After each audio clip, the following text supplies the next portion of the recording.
Welcome to Euroz Hartley's Finding the Front, where we get to know the people who front some of Western Australia's leading companies, providing you with real insights into the way they think and approach things, both in business and in life. So get the volume adjusted in your car or your headphones sorted and settle in for a great story. Here's your host, Tim Banfield.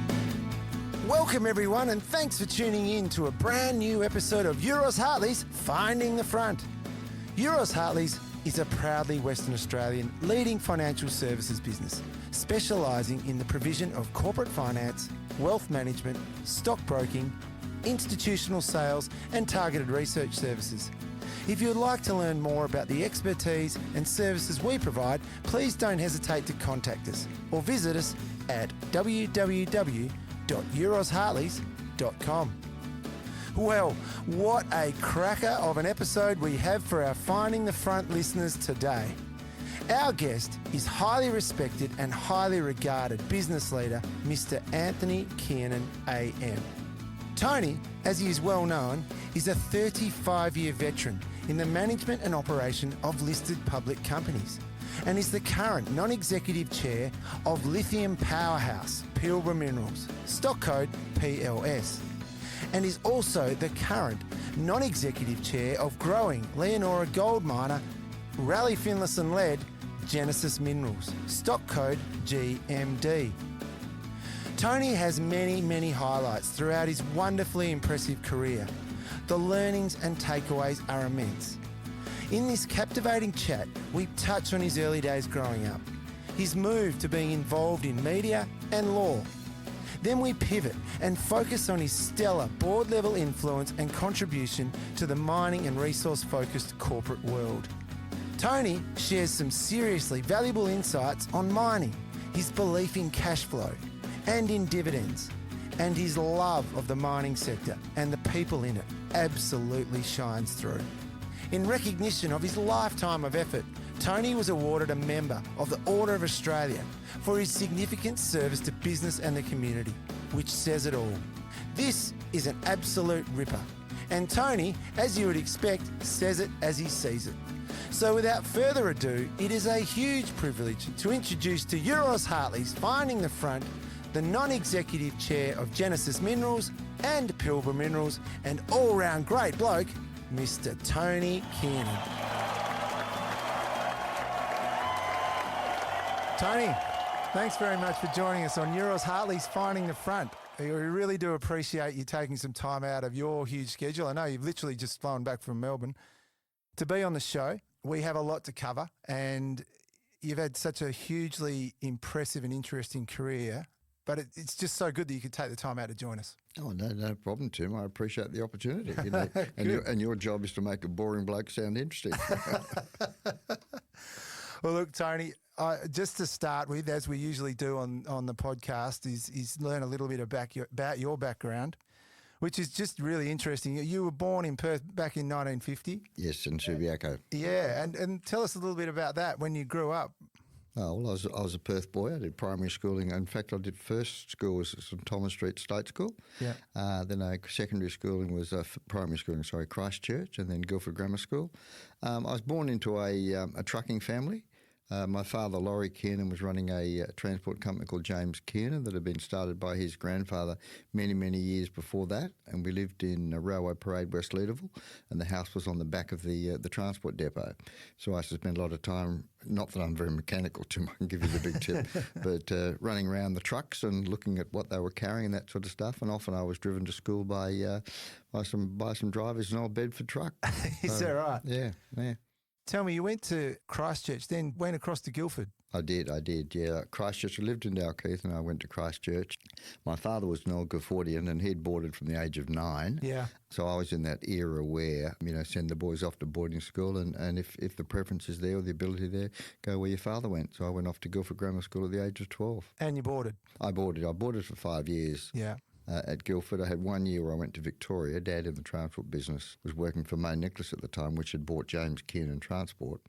And I spent a year at Caulfield Grammar. Okay. And then I came back to Guildford. The home of Chris Judd. and unfortunately Christopher Skase. Oh, really? So Caulfield Grammar, but not to worry. Tony, interesting though, your upbringing with regards to the trucking business. What did you take out of that? I mean, to be bought by Main Nicholas is clearly a pretty serious operation. It had a role to play in the heavy haulage up into the infrastructure for the Pilbara, didn't it? Yeah, no, very much. Dad was very much involved in the infrastructure side of the Pilbara with the heavy haulage. I mean, this was when Port Hedland was being built and Finucane Island, those places. Right. And Dad had not that he came from a technical background, but he had the ability to design heavy haulage trucks. And James Kiernan was building a name for being in the heavy haulage, and I mean the heavy haulage, not just carrying light stuff around Perth. And that's what attracted Main Nicholas to take over the family business. And Dad continued to work for them for a little while, but then he wanted to come back to Perth. Sure. That was quite pioneering by your grandfather and then subsequently your dad. What were they carting up to Port Hedland to build? Oh, a lot of that was structural steel. Structural steel. But if you go back to my grandfather, Laurie's dad, who actually started James Kiernan, he came out from Ireland as a labourer and was labouring at the Swan Brewery, and he was able to convince the Swan Brewery management to finance him into a horse and cart. And the object of the horse and cart was to carry the kegs around Perth. And from that, it morphed into the transport business, which Dad eventually took over. Gosh, that's a piece of WA history. With regards to your experience then with the trucks and that sort of thing, I mean, did that give you a bit of a feeling around mining in the north, or is there any sort of connection there at that point? No, you didn't. Not real connection, but what I suppose as a kid you work out that things are infrastructure, and that sort of stuff. Yeah. So no, it didn't really lead me into mining, but it just exposed me to you got to pick things up. Dad charges a rate, and then they drop it off the other end. Yeah. But certainly as a young kid, we certainly spent many a day in the back of his Chevy driving up, following some of the heavy haulage trucks up to Port Hedland through Marble Bar and Wim Creek and those places. I could imagine him turning around saying, "Stop fighting" in the back a few times. Yes, that's when you didn't have iPads with kids and that sort of stuff, Tim. So, but that was interesting. I mean, obviously, I remember, great experience. I remember the first time I saw camels was it Marble Bar or Wim Creek? I didn't even know what they were. You know, Dad came around the corner and there were the camels in the middle of the road. So it was quite formative for a young boy who was 8 or 9, sitting in the back of the Dad's Chevy DeSoto for days on end. Oh, fantastic. And how did you find boarding at Guildford? Yeah, it was good. I mean, people say, do you love it? Well, you don't necessarily love it, but it was practical for me. I played a lot of sport, so it was convenient for that. I formed a lot of friends. Most of the guys at Guildford, of course, were from the country, and I was from the city. Yes. So no, boarding was quite influential on me. Yeah. You learn a lot. I mean, those guys that you boarded with would be close friends, I'd say, you develop that friendship. I mean, I boarded for 5 years as well. Were you a Scotch college boy, were you? I was. Yeah, it looks like one. My son actually went to Scotch. But Guildford was good for me. It was, as I said, I played a lot of cricket, a lot of footy. As you would know, Tim, you're probably one of the Banfield's great sportsmen. Guildford weren't that strong in footy, and Aquinas used to wallop the backside off us. But we were pretty strong in cricket, and in my last year we won the Darlow Cup, and which is the cricketing thing, and I was the vice captain of the team. The captain was the great Bruce Duper Earl. Oh, really? Mm. Oh, fantastic. Gosh. Well, that's the holy grail of cricket. Yeah. At that level. Well, it was. I mean, and my son consistently reminds me I got 5 for in the first inning. So, you know, and as a Scotch boy, he was playing cricket up at Guildford. He was in the pavilion, and they've got photos of the 1968 Darlow team with the old man's bowling figures. So, is that right? Yeah. Oh, fantastic. He was happy with all that. It's a good way of segueing into your family. Tony, you mentioned your kids. Tell us a little bit about that. I mean, because I know you've got grandkids as well. So yes, I have 3 children, Joanna and Emily and Ben, and they're 3 wonderful children. And as a dad, it's just nice to sit back and know that they're all looking after themselves. You know, the dad bank doesn't need to be around.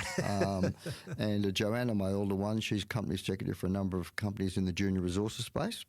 So she sort of followed on that line. Yes. Emily, my second daughter, is a management consultant for McKinsey. So she lives in Melbourne. Fantastic. And Ben's a 30-year-old knockabout lawyer who does a fair bit in the mining space and rings me up and says, "Dad, do you know this bloke?" I said, "Ben, get it in writing, will you? We'll get cash up front." The 3 of them, and they're fantastic kids and that sort of stuff. Emily lives in Melbourne, but Joe and Ben are here. And yes, I have grandchildren. Lovely Lily over here, who's granddaughter to my granddaughter, but daughter to Joe and Paul. Yeah. And then in Melbourne, I've got Harriet and Charlie. And I'm pleased to say that those in Melbourne are very strong Docker supporters. Unfortunately, Lily here sort of walks around with an Eagles flag. But no, I try to spend a bit of time with them. You can't all the time, but age, as I was saying to you beforehand, Tim, the kids love to play with me and that sort of stuff, and they're always pointing to the floor, and I've got to get a chair in and that sort of stuff. But it's interesting when you see these kids grow up, and that sort of stuff. And for the listener, I can see Tony's face light up as he talks about his grandkids. It's pretty exciting stuff. So tell me, when you left school, did you have any idea? We often ask this on Finding the Front. Did you have any idea on what you wanted to do with your life at that point? No, not really. I mean, I wanted to go to university, but I was ambivalent as to what I should do. But I can remember my dad sitting down saying, look, I know you want to go to university, but try and get yourself a discipline which is a clear discipline, something you can fall back on. Whereas if you did a commerce degree or an arts degree, with great respect to those that do those things, it doesn't necessarily give you the defined discipline which law did. Yes. So Dad suggested I move into and do law. And were you academic? I wasn't overly academic. Right. I mean, Guildford and academia aren't really close friends, I can tell you, Tim. Right. We weren't the brightest in the world, and I think back in those days, were they called leaving or matriculation? I can't remember, but the results I got wouldn't have got me into law school 15 or 20 years later. But no, I wasn't academic. But I mean, I quite liked the law and that sort of stuff. Yes. I failed, passed first year, but failed second year law, because I had a number of mates who were playing footy for Claremont. So I spent a lot of time down the Claremont Football Club playing pill, watching them train. So I think I got one unit in second year law, and that was crime. It was the only one I passed. But subsequent to that, I put the head down and worked fairly hard and did pretty well in my final couple of years of law. Well, you went on to become a lawyer as such, and you worked in law for a number of years following UWA. Yep. Tell me, you ended up you went away and did some travelling? Yeah, I did. I travelled like any Perth boy. We have the Aussie trip when you're about 24 or 25. Yeah. You flog over to Europe. You stand around in London. You buy yourself a combi wagon, and off you go to Europe. And I did that. Denise, myself, my then wife, did that. We're there for 8 or 9 months. I ran into Mum and Dad, and Dad was, at that stage, he was in the television business. It's interesting that he went from transport into television. Yes. Because they're not really things that work together. But Dad had some friends. The late Dennis Cullity was a very good friend of Dad's. He was the chairman of Swan Television. And in the early days, they were losing money. So just to pause there, Tony, he was working in television, and it's called Swan Television. Swan Television and radio broadcasters. Right, okay. Yeah. Anyway, the board of Swan Television asked Dad to go out and have a look. And Dad is very much a cost man and very much a revenue man. Right. And he appreciated you need sales. So Dad worked pretty hard. He constantly reminded me that when I came here, son, we had to borrow to pay the wages. And move on, Dad, move on, all that sort of stuff. Yeah. But to answer the question, yes, he went to the television station, was offered a full-time job, took the job as managing director, and that sort of stuff. And I think probably Dad's interest in television was piqued by the fact that when we lived in Perth, every Wednesday night, the Skyline Drive-In, I don't know if you can remember what drive-ins were, Tim, you're too young. Vaguely, we had one growing up in Querting. Yeah, well, you would have used it as a passion pit, mate, I can tell you. But every Wednesday night, Dad, it was cowboy night at the Skyline Drive-In. So I put on my 6-gun and my jodhpurs and my cowboy hat, and off we went to the movies. But anyway, Dad, as I said, I just changed the subject. Dad got into television, and I was travelling around Europe with my wife at the time. Ran into Dad, and we're just talking, and he said, "Look, television is actually changing. It's gone from a bit of a bureaucratic situation where public hearings and those sorts of stuff, and you've got to be far more sort of socially responsible." He said, "We're actually going to go and advertise for a lawyer." And I said, "Well, if you're going to advertise, I'll apply." Yes. He said, "Well, if you're going to apply, you can have it." So I then went out to... Good on you, Dad. The way it worked. But I stood my ground. So, I was out at Swan Television Channel 9 for I think, nearly 8 years, Tim, obviously as a general lawyer. Yes. But I got involved that was the time in which Kerry Packer was pushing for a satellite. And we didn't have satellite communications in those days. And Packer wanted to be able to run his network throughout all of Australia. And we saw that as threatening the viability of the local Perth station, because all the news would have come from Sydney and Melbourne, that sort of stuff. Yes. So I spent a fair bit of time on that, and also spent 1.5 years running the radio station. That radio station was 6KY. 6KY, which is now 94.5. Yeah. 94.5. Yeah. How did you find running a radio station? I didn't do it well. Tim, I did not do it well. It was difficult. I was dealing with difficult personalities and that sort of stuff. But once again, like Dad, I learnt that revenue drives these things, revenue and ratings and that sort of stuff. But it was difficult for me. And at that time, I'd been running the station for about a year and a half, and the Bond Corporation was very active in its media. Alan Bond, through the Bond Corporation, just bought Channel 9 in Brisbane and then made an offer to buy Channel 9 in Perth. It was one of those offers that, we only get it once in our lifetime. So the board of Channel 9 took it, including my father. But I stayed for a little while, right. and the late Warren Jones was our sort of go-to player there. Yes. And I remember driving into the Chewett Hill studios one day thinking, this Bond Corporation, they owe a lot of money to a lot of people, and I thought they're going to be heavily financed. I could come to the gate one day and find Quarter Mentha or Deloitte's there as the receiver. So I thought, I'll just get out of here. Yeah. No disrespect to the Bond Corporation, but I just wanted to move on. Yep. I didn't particularly want to work for them. They were just cash driven. What money have you got in the bank? We want to use it and that sort of stuff. So I left. I resigned from the radio station. Yeah.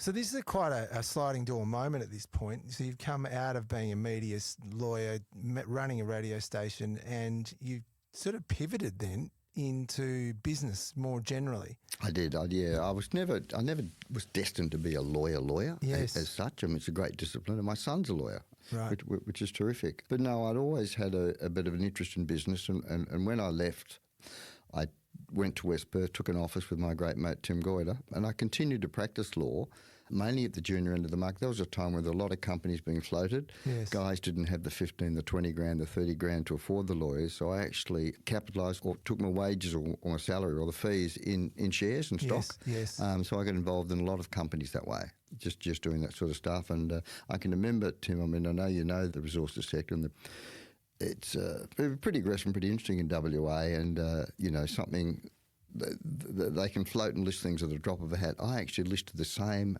asset 3 times, and at least the third guy had the sense to change the name. So yes, I did. I spent a fair bit of time in the doing that sort of stuff, and also with the media background, I was approached by the Kerry Stokes controlled companies, Australian Capital Equity, owned by the Stokes family. Kerry was involved in Channel 7 in Canberra at the time, but he wanted to make an application for the 3rd television licence in Perth. Yes. At that time, we had Channels 9 and 7. Yes. And Channel 10 became available. So I was asked to have a look at that. And that took 2.5 years out of my life. It was a very contracted, very contested hearing. We had our lead counsel was Darryl Williams, who became Attorney General. Right. Assisted Michael Slattery, who became Chair of the New South Wales Bar, and Neville Owen and myself were the 4 lawyers involved in about 2.5 year hearing. Gosh, it was a very contested hearing. And what was the outcome? Well, we won the licence. Oh. That's quite a success story in itself. It was difficult, and then Kerry wrapped the whole lot up and sold it all. Good luck to him. But he made sure that we made $1 out of it. He was fair. Yes. Kerry was quite fair. Yes. And that sort of stuff. But at the same time, I still try to continue on in doing law. I got involved in Barron Films for a while. I was a friend of Paul Barron's. Right. So I was the director of Barron Films for a while, through my media background and that sort of stuff. And did you do well in the film industry? No, it was very difficult. Tough gig? Oh, a tough gig, and great. Paul was very good, but he believed in artistic success. Yes. But me and artistic success are one thing. I prefer the financial success, and it didn't go well. It was fun. But Tony, if we move into the mining side of your junior exploration and your understanding of that business, a lot went on in that period of time between you and Tim and certain companies and that sort of thing. But the one I wanted to drill down on a little bit more was the drilling company, Grimwood Davies.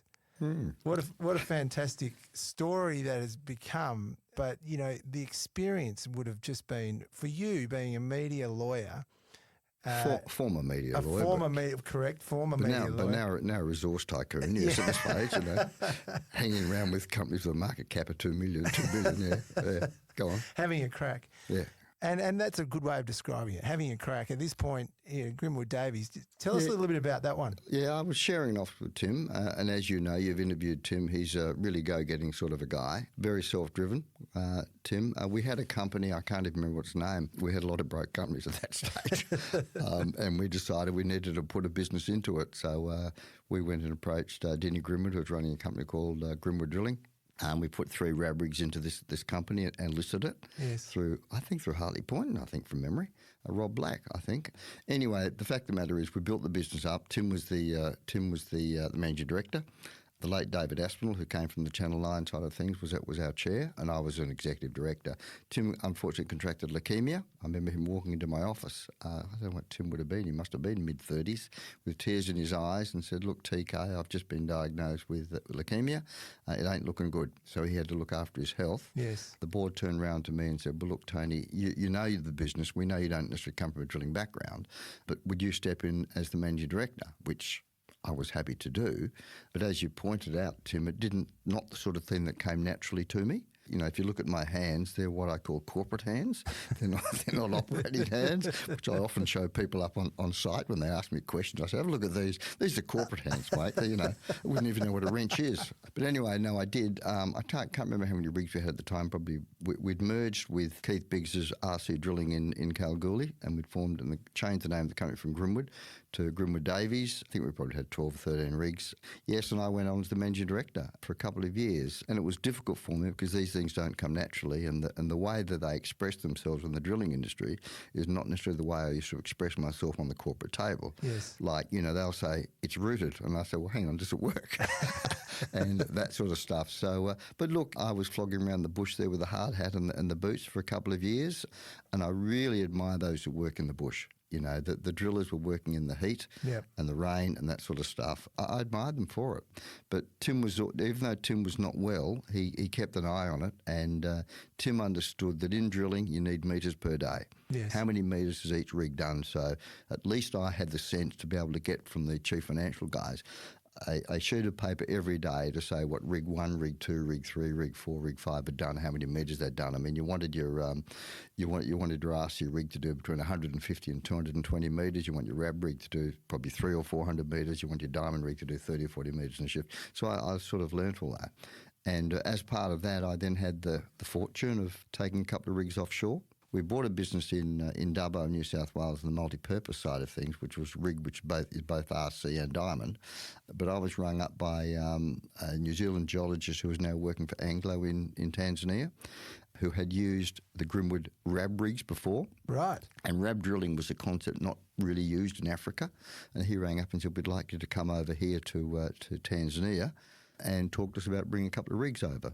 Which I did. Yes. Immediately, as soon as I got that call, I rang our chief operating officer and said, "Mate, I think I need you. I think you need to come over to Tanzania and start talking This is not a solo gig. about rig capacity and PSIs and all that sort of stuff." Anyway, yes, I then took a couple of rigs to Tanzania.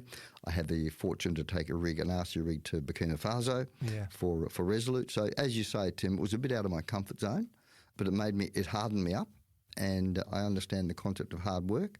And I understand, a bit about being in the bush. And also the drilling business. The drilling business is not easy. It's changed enormously. Obviously, now when Tim took over the business, when he eventually bought it out following a downturn, Tim did a lot of work in changing the nature of the rigs, improving the safety, bringing in automatic rod handling and that sort of stuff. Yeah. So it was a tough gig. But it's a good gig. You can make good money. Yeah. But geez, you make shit money at times too. Yeah. In the good days, you can get a $1 per metre, but you can also charge for your compressor and your support trucks. But in the bad times, you can't. You just, so it's a tough business. It sort of follows along that line of what you appreciated, I suppose, back in the early days with your dad in terms of infrastructure and plant and machinery and what's required. And it would have given you also a good basis for the journey that you've been on going forward too, in terms of your understanding of how those businesses work. Oh, yeah. I mean, yeah. The other one that I just wanted to talk a little bit about, you had a number of junior explorers in those days, but you did get involved with Chalice gold mines in the early days. Yeah, with Tim. Yeah, we were sharing an office together, and Times were a little bit tough, but Tim was, as you know, he's always at the forefront. He's always, raising money and talking he says he's a modest person, but, mate, he can talk the book, believe me. But he's nice. He's a terrific guy. Tim's probably my closest mate. Yeah, Chalice, we'd sort of certainly put a lot of money into a number of projects in West Australia. An opportunity came to merge with a company in Eritrea, a company called Sub-Sahara. I had to look at Eritrea up on the map, and I did a bit of work on the risk profile of Eritrea, and I suggested to Tim maybe it wasn't it wasn't high on the safety register. The upshot of it was a good gold project. I think it was over 5 grams open cut, and Chalice we merged with Sub-Sahara. We acquired the project and spent a couple of years in developing it. But at the end of the day, it was Chalice's one project. It was a very good project. But part of being in business is you've got to understand risk. Yes. And if you've got one project, and if that one project's in Africa, your risk profile is high. And if the third thing is it's a country called Eritrea, which the American market don't necessarily like to finance quickly, it's a bit of an issue for you. Yes. We eventually ended up selling it to a Chinese group. We had the Eritrean government in there for about a 30% interest. They had to finance their interest, but they didn't have any money, so they went to China. Then they rang us up and said, look, can you guys come up to Shanghai because the Chinese company wants to buy you guys out too. So we went up there and negotiated with the Shanghai Construction Group, I think it was. Well, it was a good result for shareholders. Oh, it was a great result for shareholders. Yeah. But I can remember sitting across the table in Shanghai, and they'd mentioned a figure which, let's just say it was $8, and Goyder said, nah. And they said, what do you want? And he said, 20. He said, oh, no, we want 300 million. So it just blew me out of my seat. But anyway, we settled him down. But no, we did well. As I've always said with Goyder, if I'm on the same side of the table as you, I'm fine. If I'm on the other side of the table, I got a problem. And I have been on the other side of the table with Tim too, negotiating things and that sort of stuff. Right. But the result was good. We got some good capital, and we were able to return some of that capital to our shareholders. Yes. At a time in which the junior end of the market really didn't like giving shareholders money back. But I think, I can't remember the figure, but it would have been 80 to 100 million we returned to shareholders by way of a capital reduction. And I've got mates stopping me in West Perth saying, Tony, you don't do that. Yeah. You don't give shareholders money. But I'm a great believer, and Tim is a great believer in you've got to give it back to your shareholders. Yes. And I follow that through in my other companies too. And as I said the other day, I'm a great believer in dividends. As my late father said, son, if you can't pay a dividend, you ain't in business. So, through the journey of the, BCI and Saracen and Pilbara Minerals, which are part of my history, we've always paid dividends. But the Chalice thing was good. It was good. We did well. Tell me, at this stage, Tony, you've been through a number of different experiences within the resource space, but more on the deal side as well. Would it be a fairly good observation to say that at this period of your career, you garnered a very strong ability to be able to corporately size up a situation because of your legal experience, but also your on the ground and your corporate deal experience? To be malleable. I think that's fair. I mean, it's what I would call situational awareness, yes. and I use that in the mining. But to get the right deal. Yeah, or get the right deal, yeah. I mean, well, obviously you need the technical input, but to get the right deal, you do need to have a broad understanding. Yes. And geology is a strange creature. You're in the risk business and that sort of stuff. But no, I sort of, with being a lawyer and having been involved in a drilling company and that sort of stuff and working with my good friend Timothy Rupert, Goyder, you learn those sort of things, Tim, yeah.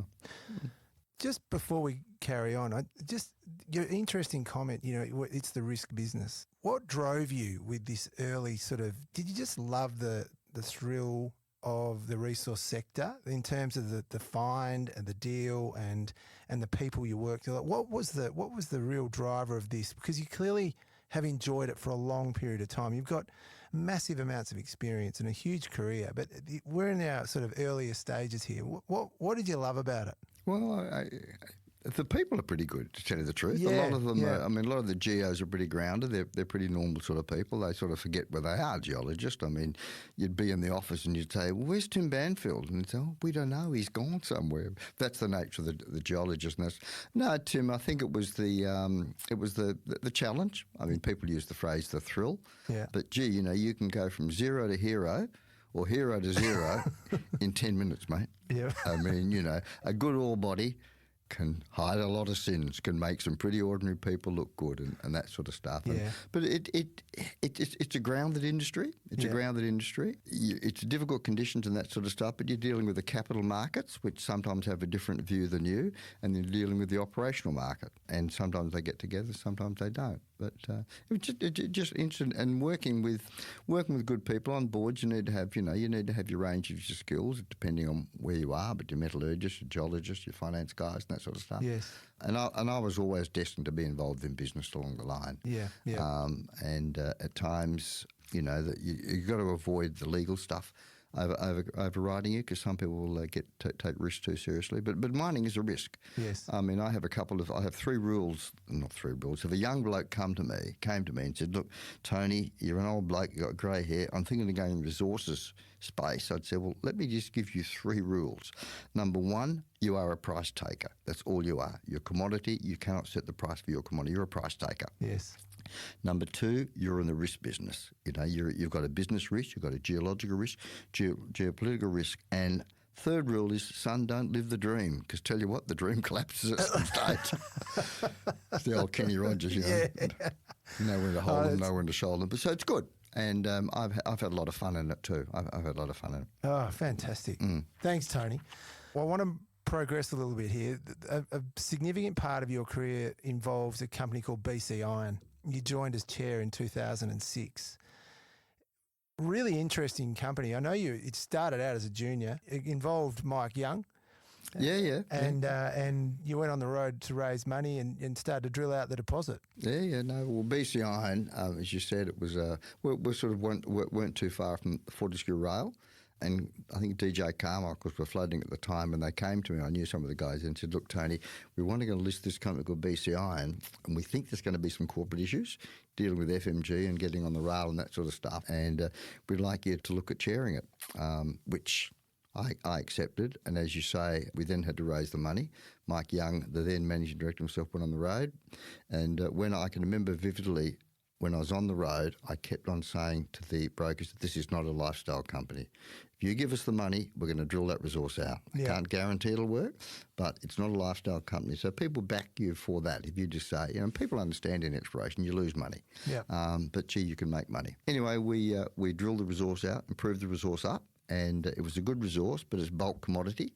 And by bulk commodity, I mean it's a bulk commodity. Yeah. You've got to move thousands of tonnes and that sort of stuff. And I think we were looking to export something like 6,000 tonnes per annum. And we were 300 kilometres from the coast. The railway, for the FMG railway down at Christmas Creek, wasn't too far away.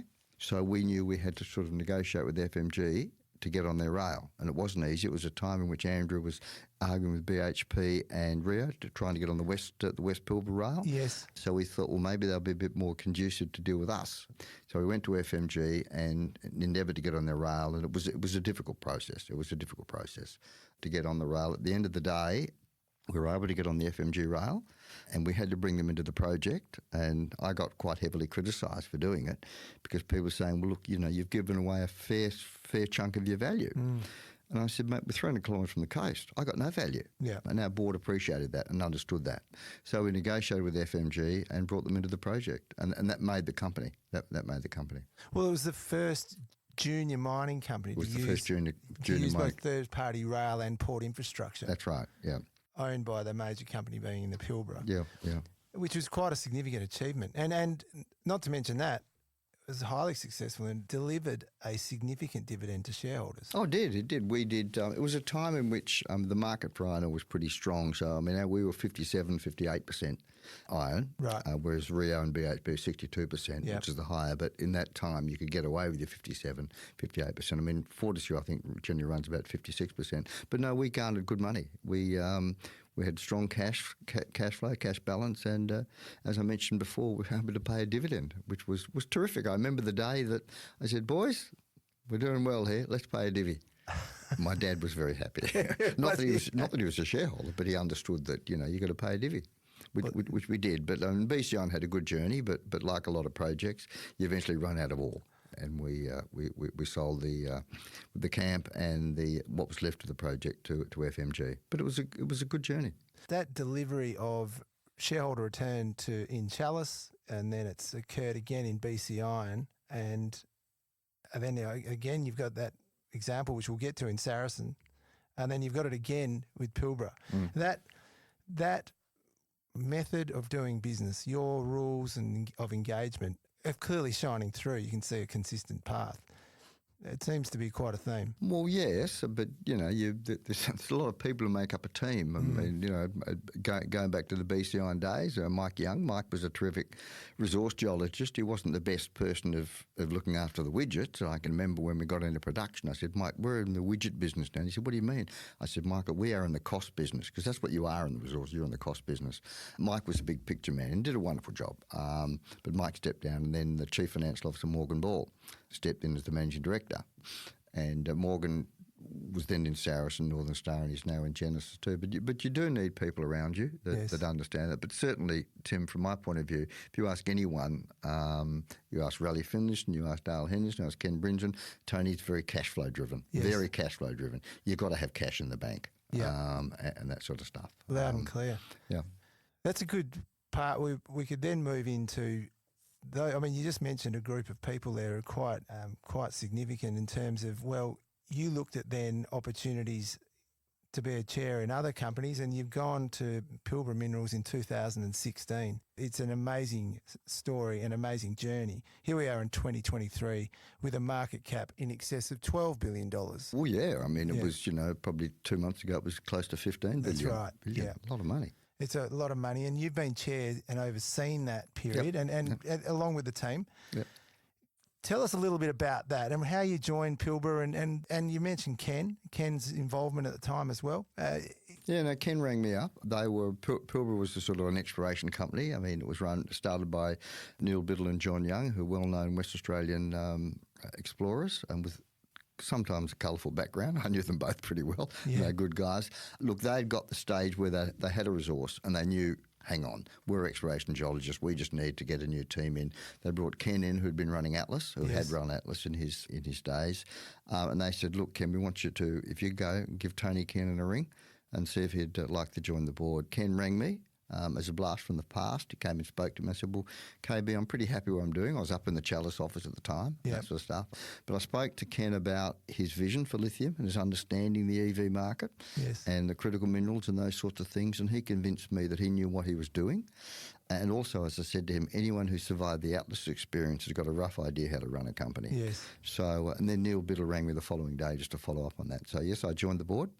And the object was just to raise money and put it into development. And at the time, the spodumene market was we sell a thing called spodumene, which is a ton of processed ore which contains between 5 and 6% lithium, and that's called spodumene. Yes, that's what we do. So I did that. Tell me about the pricing for spodumene back then when you were looking at it. I reckon it's been a bit of a roller coaster. Yeah. I reckon when we did I can't remember when we did the FID or the final investment decision on Pilbara, but my heart would tell me the spodumene price would probably $800 or $900 a tonne. And then, Tim, if you talk about pricing, if I go back now, it's 2023 now, if I go back 3 years, we were selling for $380 a tonne, which, as I said to you, rule number one, you're a price taker. Yes. So at $800 or $900 a tonne, it was viable. At $380 a tonne, it certainly was not. We were probably losing if you put all costs in, including me and having a cup of tea and those sorts of things, we were probably losing $250, $300 a tonne. And then just to continue the pricing, and our average pricing in the December, what we sell the product for, the December quarter would have been probably close to $5,000 US a tonne. It's not there now. No. She's softened a fair bit in the last couple of weeks or couple of months, but certainly, yeah.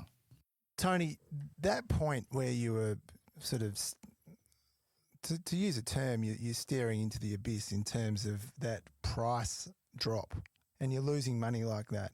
I just want to use this as an example in mining of where it takes courage to continue on and know what your business model is and understand it and where you're heading. Yeah. And this is where the partnership or the relationship you had with Ken was quite important.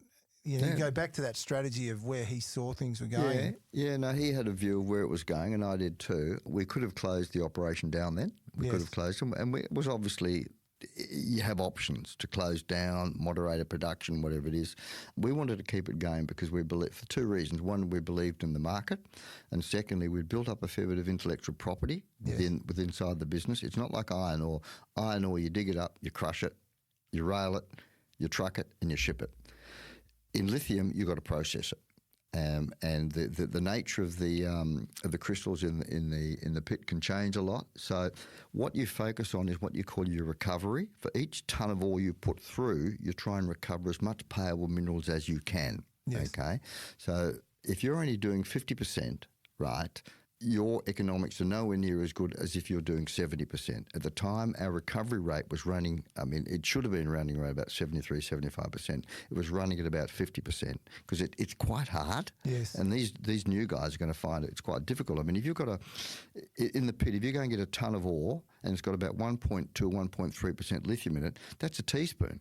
Right, and then you've got to put that through a processing plant. You've got to try and get it out, and you've got iron, you've got mica, and you've got all these other things in there. So it is quite a difficult extraction. Extraction. But the point I'm making is that we were learning in that area, and Ken and myself said, look, if we closed it down, we're going to lose that learning.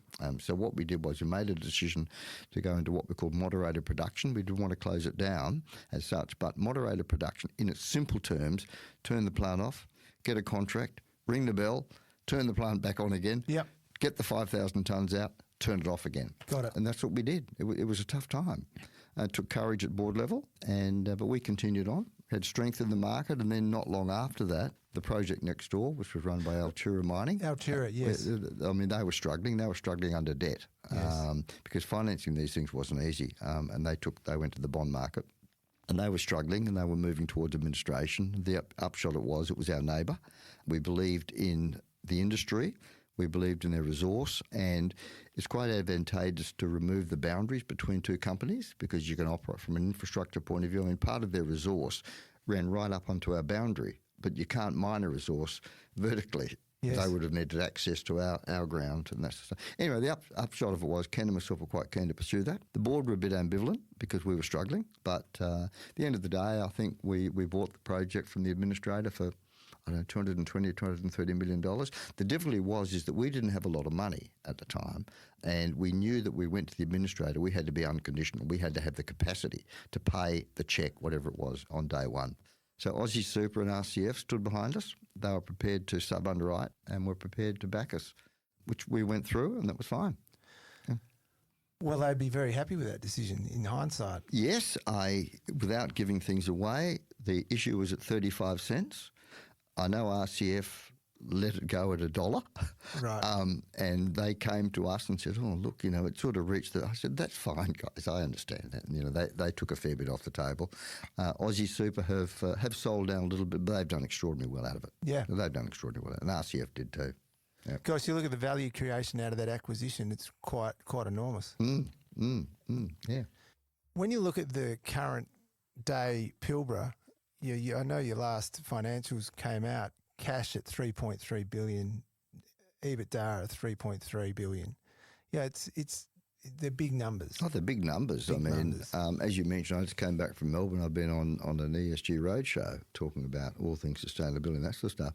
And they've said to me, well, you've had the benefit of a wonderful spodumene price. I said, yes, but we produced we increased production last year 64%. And that just shows that as a company we can execute what we're doing. Yes. Those figures there, our EBITDA margin last year was nearly 80%, which is crazy. I loved it. But it was a wonderful year and we built up enormous cash. And as you said, balance sheet, we had $3.2 billion in cash. Last year we paid out 25 cents fully franked dividend. Once again, the chairman's driving, boys, it's not our money, it belongs to the shareholders. Give me the capital management policy. So that was a wonderful year, but part of that, Tim, we have a view on where the market's going, and we as a company have committed over $1 billion in capital to be spent in the next 12 to 18 months. Well, that's a good place to just get your observations on lithium, the path forward. Not that anyone's a forecaster and you can't predict the future, but when you look at the pricing, how are you seeing it, Tony, from that perspective with $1 billion to spend? If we're going to spend $1 billion, we obviously think it's worth it. Tim. Correct. to be true. Oh, look, we have a great belief in where it's going. Obviously, governments around the world have subsidised EVs. They're talking to carbon reduction, those sorts of things. I think the battery storage part of it is probably not as well understood. Yes. So all the information we read, and we can only go by the demands from our customers and that sort of stuff. We're a great believer in where this is going. Obviously, if we're going to spend $1 billion, we don't assume that the price will remain where it is today. Yep. Okay? I mean, when we committed a lot of that, the price of spod was probably, I don't know, around $4,000 a tonne, $4,500 a tonne. You'd be mad to build your long-term projections on that. You hope it will stay there. Yep. You'll hope it stay there. But when you sit down and look at these investment decisions, any investment decision, any NPV is based upon the assumptions you put into it. Yep. And that can be principally the price of the commodity, exchange rate, recovery rate and all those sorts of things. But our decisions to spend over $1 billion is not predicated on spodumene price remaining at $4,000 a tonne. It's certainly a lot lower than that. Yeah, sure. Tony, there's a number of explorers out there now looking at the lithium opportunities, right? We've seen a lot of consolidation potentially underway with regards to acquisitions and that sort of thing. Classic example was Rio pegging a lot of ground the other day. So when you look at it, what are some of the observations you could say around the lithium space in terms of the exploration that's underway and the market and the demand, so the supply chain and demand that you've seen with your experience? Well, obviously, I think most people appreciate that the supply will probably in the short term not be met, or sorry, demand won't be met. Clearly, you mentioned Rio, they've pegged a lot of ground.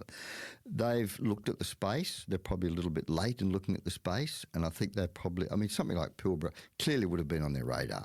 Everyone has a business development division and that sort of stuff, and PLS would have been written up on the board, but next to it is $15 billion plus 33% premium for takeover. Are we going to pay 18 or 19 billion? Who knows? I'm sure they did that. I'm not pumping that. I have no personal knowledge, but I assume that they've made a decision to try and get into it, and it's a lot cheaper to do it by way of exploration. Yes. So I think Rio's view is they want to get into it, but they probably want to get into that level. BHP has chosen not to go in that level. As far as the junior market's concerned, well, we are in a junior market, Tim. Lithium is the go-to metal, and there's a lot of lithium around. To use that phrase, pivot, your gold miners, your copper guys are pretty quick to pivot to a new metal, and certainly driven by the investment market. It's probably a lot easier for a Euros or whatever it is to raise some money in a junior or the lithium project as opposed to a copper project. Yes. And that's driven a lot of it. The market capitalisation of some of these juniors is pretty strong. It's pretty strong. It's just the way it goes, the nature of the beast. Copper one day, nickel one day, and lithium the other. Yeah, I'm not trivialising, but that does what happens. No. Regards to what we're seeing with the lithium, here we have Pilbara, market cap well less than $1 billion in 2016, and here we are at, 12 to 15 billion now. Yeah. And the demand, the supply chains are all very well documented. We're seeing consolidation and that sort of thing. Do you see the supply versus demand channel with regards to China and North America and where it's going to come from? You mean where the lithium's going to come from? Yes. Well, yeah. The lithium needs to come from somewhere, but you need to be able to process it. Yeah. North America, there's a lot of good deposits up there, but they haven't got the processing and the infrastructure. A classic case is I mentioned to you that we process ore and produce a thing called spodumene, which is a ton of processed ore with about 5 or 6% lithium in it. Yes. Okay, we ship that to China. Do your math? 94% of it's waste. Yeah. So your transport costs, your shipping costs are very high. That's why we're working on what we call a midstream project to be able to do in Western Australia part of which the chemical companies would do offshore. America doesn't have that at the moment, but they'll probably come around to it. But, the North American market is certainly Canada is quite strong. Yeah, sure. Quite strong. Sure. Yep. Just moving on from lithium, let's just focus now on gold. What a story it was when you were part of the Saracen team. You joined as chair in 2018. Yeah, that's right. So it's quite a period of time in your life, Tony. There you are with Pilbara in 2016 and then joining the board with Saracen in 2018. Yeah. How did that come about? I was approached. I mentioned Morgan Ball, who was the CFO, then the MD at BC Iron. And when we sold the project to BC Iron to Fortescue, Morgan was out. He rang me up. And he said, look, I've been offered a couple of jobs.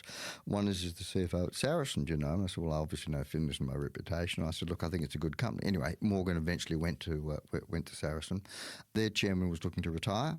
a rally was running around interviewing chairman and that sort of stuff, and Morgan said, go and have a chat to Tony. Yes. So he came and had a chat to me. I mean, Finlayson had a wonderful reputation, and Saracen was a really good company. And one thing it has, which I like in companies, is a very good culture. Yes. Very good culture, a good work ethic, but a good responsible social and that sort of stuff. So, yes, I joined the board of Saracen.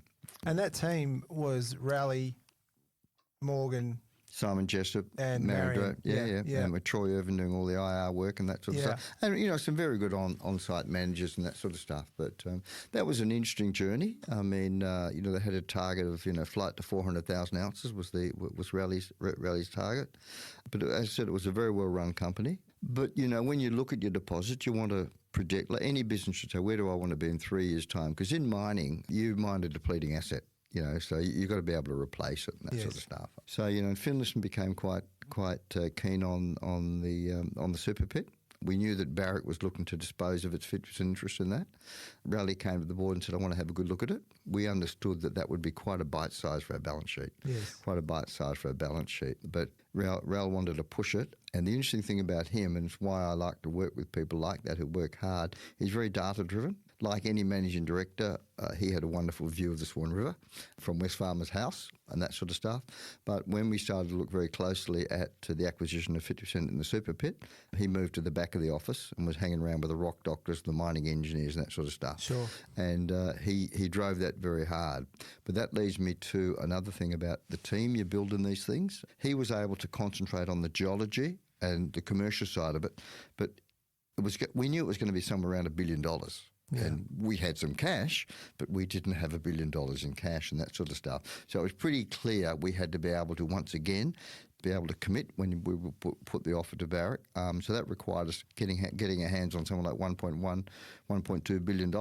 Which doesn't grow on trees. So what we did was we had a mixture of debt and equity. But the point I'm making there is that Morgan Ball drove that very hard. Right. Morgan did a wonderful job. Raoul obviously was dealing with the equity markets, but Morgan was dealing very much with the banks and that sort of stuff and the lawyers. So, in these things you need good teams. Yes. You need good teams. And he was, Timmy Gordon at Chalice was well served by Richard Hacker for many years. Yeah. At Pilbara, I've been well served by Alex Eastwood, people like Brian Lynn for donkey's years, and Morgan did a wonderful job with Saracen. But we went ahead, as you know, as you probably asked me the question.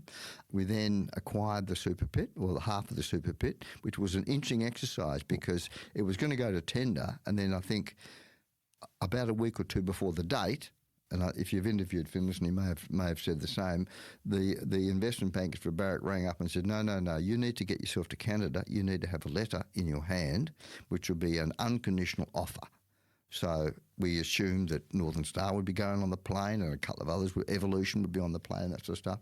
So Raoul had to get himself up to Canada with a letter of offer. And I can remember vividly having a number of discussions with Raleigh, who is very, as he should be, is concerned about shareholder funds and things going bad. He understands projects can go bad. We all understand that. And he was a bit, geez, if this goes wrong, and I said, well, Finlayson, you've done all your work and that sort of stuff. You've got the balance sheet, you're not the balance sheet, but you've got the debt, but you've done the work and back your judgment. So Raoul went off there and we put the offer in and we assumed that there'd be a knock on the door, said you better up it by 50 million or 100 million, but there was no knock on the door. They came other than you got it. I think Northern Star went in with an offer which was lower than ours, thinking they might come back and chisel it. But anyway, we played it right and ended up with 50% of the Super. And I remember the call I got at 3 a.m. on a Saturday morning, get your ass into George's Terrace. You got 16,000 documents to sign, which we did. Oh, Tony. We moved very quickly on that. Yeah. There's a number of exciting parts about that. But, when history looks back, it was the time when, Saracen took a risk and they bought 50% of the Super Pit. Yeah, it was a risk. It was a calculated risk. I mean, they had a big rock slide in the Super Pit. Yes. And there was a fair bit of quarantined ore there. And it took a bit of risk, but it was a calculated risk because we wanted to, because Finlayson's an old Kalgoorlie guy anyway, Leonora guy, bring it back to West Australian ownership. And as you know, history is that Northern Star then followed up the Newmont interest. And we're able to, obviously, you had ownership into two West Australian companies, and it was quite natural at some stage that, as opposed to having a joint venture committee with two different companies on it and two different operating on that sort of stuff, that it should be joined together.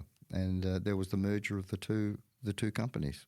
Northern Star and Saracen. And it wasn't an easy merger to do. Anyway, we worked through that, and there's obviously in any merger there's soft issues, who's going to do this and that sort of stuff. But finance is one thing, but we have, around the years, Tim, I'm not saying it was a big problem here, but you would know what I meant by soft issues. Yes. Who's going to have that seat? Yep. Who's going to be your CFO? Who's going to be the MD? Who's going to be the chair?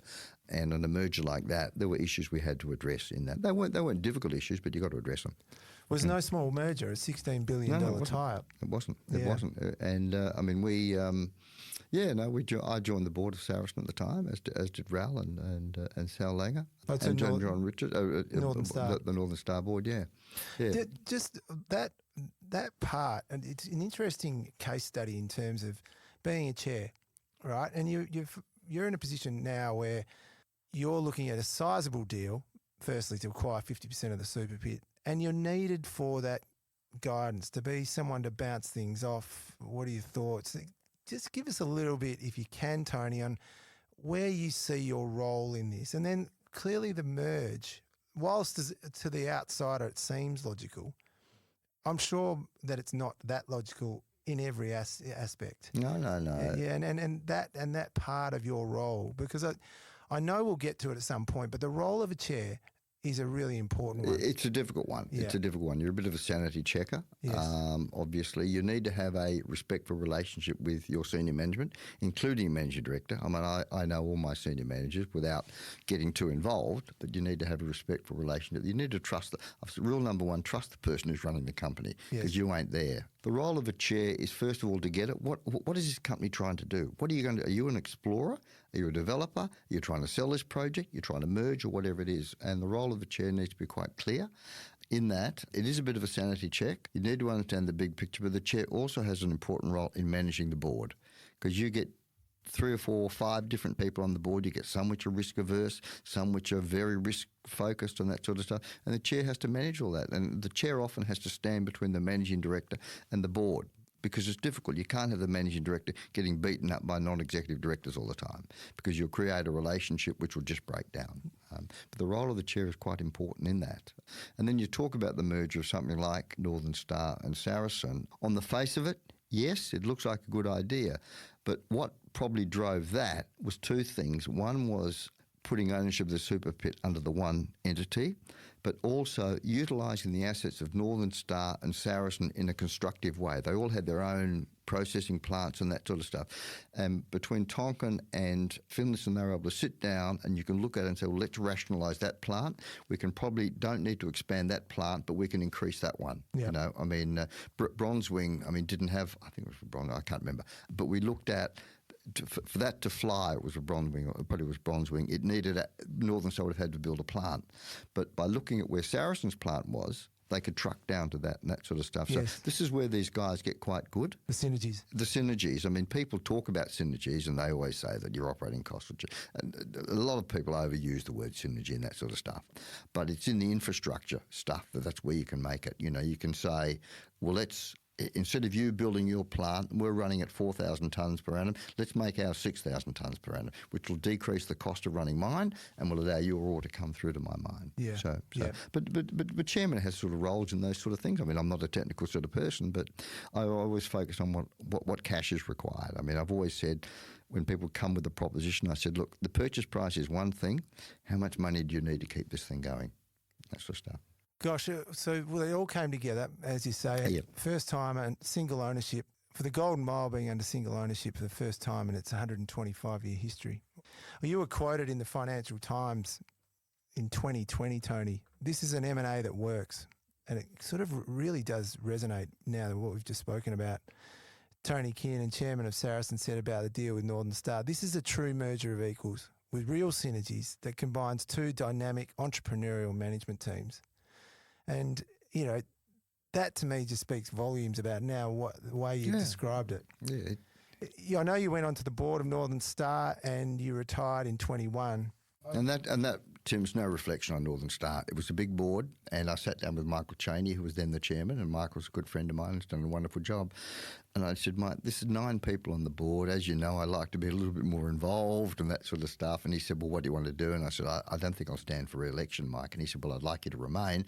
I said, no, look, that's fine. So Well, they gave you a very complimentary. I mean, the announcement that came out from Northern Star in 21 was very complimentary, and it just highlighted your role. But I just to point that out, Northern Star's chairman, Michael Chaney, thanked Mr. Kiernan for his significant contribution to the company. Tony's experience and wisdom made him a really valuable member of the board, and we shall miss his input greatly. No doubt with the team at Saracen, you'd taken it to the point where you were now looking for another opportunity or another challenge. And they're a very kind word from Michael. I think he said that because he owes me $6. He beat me at golf once, and I'm still Chaney keeps telling me he can't play golf because he's got a crook hand. I reckon Michael just doesn't want to give me the $6 back that he owes me. So it sort of started, though, in a way, a bond between you and the Saracen team, because at some point later down the track, the door knocks again, and Genesis Minerals is up and away. Yep. No, I remember sitting at the kitchen table, and my phone rang, and of course, I hadn't spoken to Raleigh for quite a while. Yeah. And he said, "Oh, TK, I've just checked." He said, as he called me, he said, "You're still on my favourites list on the speed dial." I said, "That's good, Ral." He said, "Look, could we catch up?" And I said, "Yeah, that's fine." Anyway, I sat down with him, and can't remember if Morgan was there or not, and he just explained to me what he was looking to do with Genesis. He just put himself in a position, he'd got a lot of equity in Genesis and performance rights and that sort of stuff, and he had a view on what he wanted to do or what should be done with the Leonora district, with the consolidation. And obviously one of the prizes there was the mill at Gawlia and the Sons of Gawlia mine, which, as you know, had been operating for a long time. But Ral had a view on that. He said, "Look," he said, "confidentially, Tony," he said, "we'd like to have a crack at St Barbara. And Morgan's going to come with me, Lee Stevens going to come with me, and Troy Irvin's going to come with me. We'd like you to have a look at, would you be prepared to step on the board?" To which I said, "Well, yeah, okay. I mean, just talk to me about life." And I understood what they were doing, and they're individuals which I trust implicitly. Yes. I've worked with them. Finlayson does his own thing at times, but he's respectful, keeps you informed, and I had no problem in saying, "Yeah, look, I'll do it." But as you know, history will show you the merger between Genesis and St Barbara was long drawn out. Yes. It was really long and drawn out. And a couple of issues for us is we were very keen on what they had in the Leonora district, but weren't that interested with respect to what they had in PNG, yes, Papua New Guinea, nor Atlantic in North America. We didn't want to bring them on the balance sheet. So we negotiated with them on the condition that they remove those from the balance sheet. Anyway, the upshot of it was St Barbara started to struggle. We went into what was called a scheme of arrangement, whereby the two companies would be merged. Our preference had always been an asset sale, buy the assets as opposed to merging the companies. But as it turned out, St Barbara was struggling financially, and we decided to move away from the scheme through negotiations, and St Barbara understood that, and we moved into an asset sale. So you're better off, Tim, as you would know, you're better off to buy the asset than buy the balance sheet. You buy the balance sheet, whatever comes with it. If I owe Tim Banfield money, that's on the balance sheet. Yep. But if I buy the asset, you're not there. So Yep. yeah, a lot of work was done on that. And ultimately successful. Yeah. I mean, the proof will be in the pudding at the end of the day. I mean, at the moment, we're able to utilise the Gawlia mill for some of the Genesis ore through Ulysses and that sort of stuff. Yes. So, yeah. So once again, you've got a rationalisation. And, of course, at the same time, Genesis has 80% of Dacian, yes, which has the Mount Morgan's mill, which is a big mill and will feature very heavily in the Leonora district. It's quite an interesting story when you think about where Raoul's grown up and now he's sort of consolidating that area. When you look at it, if we go right back to the way you look at companies, that revenue, cost, that acquisition, the mills, you're 300,000 ounces style of target, whereas I know with Saracen it was 400,000, the flight to 400,000. Yeah. It's a similar but different proposition. Yeah, there are similarities there. As you know, Tim, as you know, even in your own lifestyle, I mean, I see things differently in 2023 than I probably did in 2000. I mean, I probably have a broader view. Yes. I probably don't get myself as much into minutiae as I used to. I mean, lawyers can't help but get involved in clause 13.6, subparagraph 5. For goodness sake, what are we trying to do with this document? I have a broader approach, and as the chair, as you mentioned, there's synergies, there's cash flow, and also an important part of your cash flow is what money, like in Genesis, what money do we need to spend to bring Ulysses on, yes, our own projects? What money do we need to spend on the Gawlia mill? Those sort of things, so they become important. it's a good place to just maybe pivot to the left a little bit and talk about the mining sector in general. You know, with your experience in Pilbara and also now with Genesis, how are you seeing this cost inflation? Yeah, no, it's a real thing. Yeah. It's a real thing. It's probably softened a little bit now, but part of the cost inflation was your suppliers and your contractors weren't as prepared to quote to price, yes, fixed price, because their prices, their labour things were changing too. So yes, we've had a couple of blowouts at Pilbara. Our P680 project, which was one increase the run rate from about 500,000 tonnes a year to 680,000 tonnes. And we think we first came in at 280 million. Well, 6 months later, we were 400 million. So they're the sorts of, we may not have done as well as we should have done in our costing. But those real pressures are there. Yeah. And where the other pressure has been, Tim, is in employment. In Pilbara last year, we increased our staffing levels by 78%, not by 2%. Not 78. by 78%. So we had to get those people. And we went on an aggressive campaign. I don't think I've seen a mining company, go to the radio, billboards on the freeway and that sort of stuff, because we needed the stuff. But to attract them, why someone wants to work for a company in 2023 is a little bit different than why they wanted to work for that company in 2015. 2015 was principally about dollars. Yeah. Right? Nowadays, a lot of your people, they're far more socially conscious. They want to understand what your domestic violence, probably what your attitude to sustainability, what your attitude is to native title and that sort of stuff. So at Pilbara, we've tried to build a very strong culture, and we attracted people, I think, because of that. Yes. Doing that. But we're in a competitive industry. We are probably mining is competitive, but if there's one hard rock company in Western Australia that's trained processing engineers and metallurgists for lithium, it's us. Yeah. So, we compete with Liontown, Wesfarmers. They keep pinching out. Goyder, stop pinching my staff. Tony Ottaviano, stop pinching my staff. But, that's a real issue. Yeah. That is an issue. But that's fine. You can deal with it. The staffing issue is a challenge when you look forward as well. With the ramp up of these projects, we're going to need more and more staff all over WA. What do you see the solution is ultimately, Tony? Well, I suppose, I don't know. Yeah, I suppose the people talk immigration and that sort of stuff. I don't know. And mining is probably not as attractive as it was to a lot of people. And I know the School of Mines in Kalgoorlie, they're generally on the hunt people to come. And we have quite a strong, Pilbara and Saracen and Northern Star have quite a strong graduate program. Yes. To sort of say to people, and also a gap year program. At Saracen, we introduced a gap year. Tim, you're between Scotch College and university. You don't know what you're going to do. Why don't you come and work for us for a year? Yeah. And you can work out what you want to do. So a lot of those initiatives are still going on. Fantastic. And Bill Beeman and Raleigh Finlayson and Ken Brinson have driven a lot of those. Yeah. Yeah. We covered a little bit about this earlier, Tony, but the importance and role of boards. I know we talked about earlier, you just come back from Melbourne and you've been talking a lot about ESG. It is an issue, and a number of these proxy advisors and that sort of stuff, they want to see the chairman, or the chair, I should say. And I had to spend time talking to them about sustainability and gender diversity and water usage and that sort of stuff. And it does put pressures on a chairman. Yeah. It's something which doesn't come naturally to me. That sort of stuff. Yes. I like to talk about cash flows and cost per tonne and that sort of stuff. But anyway. But it's becoming, in terms of your role, you see this as becoming more and more a time part of that role? Very much so. Very much so. I remember talking to Ken McKenzie, the chairman of BHP, not that they were interested in making a bid to us, but I asked him how much of his time he had to do on this, what you'd call non-core business. I'm careful when I use that phrase because some people say sustainability is your core business, and Ken said a lot of his time, probably 50% of his time is on that. It's just, people invest in funds for those reasons and that sort of stuff. They want to know the ethics within the funds. Yes. I worry sometimes that boards are losing the concept of shareholder value.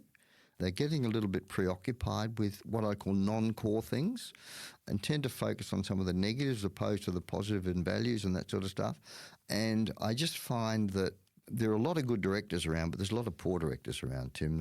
It's not that they're there for the money, but they may be there for the prestige if it comes sitting on the board. But they're former lawyers or accountants and that sort of stuff, and they gravitate to that. And a lot of them are good, but some of them just, I don't think appreciate you're there for shareholder value. Yes. It's all about non-dilution. It's all about earnings per share and those sort of things. Yes. And the role of a chair is to make people remember that.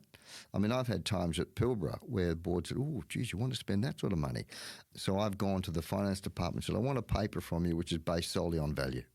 Don't worry about safety. Oh, it's important, but you know what I'm saying? Can we just work out what this project is worth? Yes.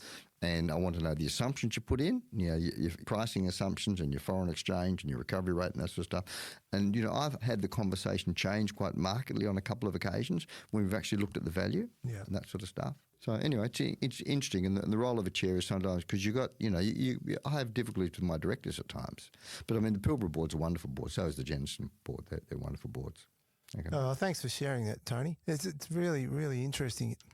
Look, I just want to move on now to another part of your life because we've just covered off on what is a remarkable period in your professional life and it's still going. This part is to do with the not-for-profit and charitable sector. I know you've spent something like around 30 years, supporting and involved with Anglicare. Yeah, and you're a chair for 12? Yeah, I think I would have been on the board of Anglicare for 23 or 24 years. You're right. And I chaired for 12. The chairman of Anglicare at the time was Archbishop Peter Carnley. Right. Who rang me up and said he was going to become I forget what the phrase is, head of the Anglican Church in Sydney. And he said, we need to appoint a new chair. I said, that's interesting. And he said, you're going to do it, Tony. And I said, yeah, sure, Archbishop Peter, I did. And I did it I had been on the board for quite a while. And Anglicare has been a wonderful organisation. It was my father that got me on there. Right. Because all Kiernans, we get involved in those things. And when I joined the board of Anglicare, the turnover was probably only about $2 or $3 million. And I'm going back probably 30 years, Tim. And most of it was just emergency relief. It was the blanket and soup on a cold day. Yep. And I look at the way Anglicare morphed over the years in which I was into domestic violence, into financial counselling, into homes for people who are lost and all that sort of stuff. It's a wonderful organisation and I was there for a long time. I suppose it shines a light on you as a person because you spent a lot of time there and you're now also chair of the Fiona Wood Foundation, which focuses on research into burns. Yep. Was that a passion that you wanted? No, not really. I'd been on the board of Anglican, I'd resigned, and I spoke to a friend of mine and I just said, look, Ron, I wouldn't mind getting back on another not-for-profit. He said, Tony, we've got the one for you. Yeah. It's the Fiona Wood Foundation. And I said, why? And he said, look, with great respect, the board is quite medically driven. I think we probably just need a bit of an old head in there. Yes. So I went on the board of the Fiona Wood Foundation. Basically the board, and Fiona's a wonderful person and the work they do in burns is just incredible. But no, I after about 2 meetings, Fiona came to me and said, Tony, would you mind sharing it? I said, fine. I said, let's get the finances in order. Yes. Once again, Tony Kiernan wants to know, where's the cash flow? Yeah. Because I said, Fiona, my job or our board's job is to give you and the researchers the ammunition and the oxygen you need to do your job properly. What drove me at the Fiona Wood Foundation. Gosh. Well, look, for the listener, this accumulation of Tony's professional career, and we're talking about here establishing, being a part of growing companies, having a role to play as a chair and board member on multiple companies and the success that's come with that, all accumulated. In 2019, he was awarded a Member of the Order of Australia for significant service to business and to the community. Tony, there must have been a pretty significant, we're using that word again, moment in your life in terms of recognition. No, that was staggering. I got the email from the Governor General's office or wherever it is or something. Look at these things and said you're going to be recommended for a Member of the Order of Australia. Will you accept it if that recommendation is accepted by the Governor General? And I said, well, yeah, of course I would.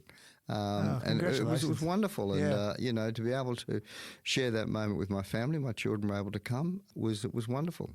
Gosh, it's a real recognition, and it's obviously something you're very proud of. Yeah, no, very, very much so. And in fact, just to use your phrase, pivoting, that reminded me of something. When I was lucky enough to receive the Order of Australia, I got a letter from a guy I had done a fair bit of work for over the years, and it was Kerry Stokes. And Kerry said, Dear Tony, congratulations. He said, and I mentioned to you, Tim, that I'd been involved in a very long application for third television licence. Yes. We had a team of 4. Yes. Well, on the same date that I got my Order of Australia, 2 other members were also recognised for different things. For Neville Owen, for his work as he became FAF Royal Commission, he was a Supreme Court judge. He headed up Catholic stuff on sexual abuse and that sort of stuff. Neville himself was an instructing solicitor, and a fellow named Michael Slattery, who at the time was a junior lawyer, Yes. and a junior Darryl Williams became a judge in New South Wales, and headed the Gurus in New South Wales. So Neville and Mike and myself were all awarded on the same day. And it was Kerry. Well, I don't know where Kerry picked it up. Yeah. But he obviously has lots of people going through all these things. Yeah. And he also sent me a $50 scratchy. I wrote one back and said, Stokes, as usual, I didn't get any money from you.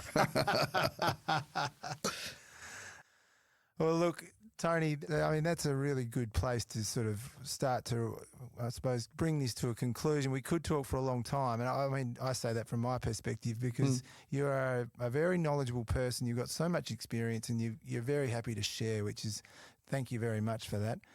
I will say this has been an amazing chat, and your insight into your life and career and the way you've taken your skill sets. And I say this from behalf of listeners that are listening, because you've taken your skill sets in law and then media and your upbringing around, particularly interested in the Pilbara transport and the way that was built. And, it all has a role to play, the drill rigs with Tim in Kalgoorlie, and you've applied it vigorously in the Western Australian corporate mining area, and you've had some seriously tremendous success.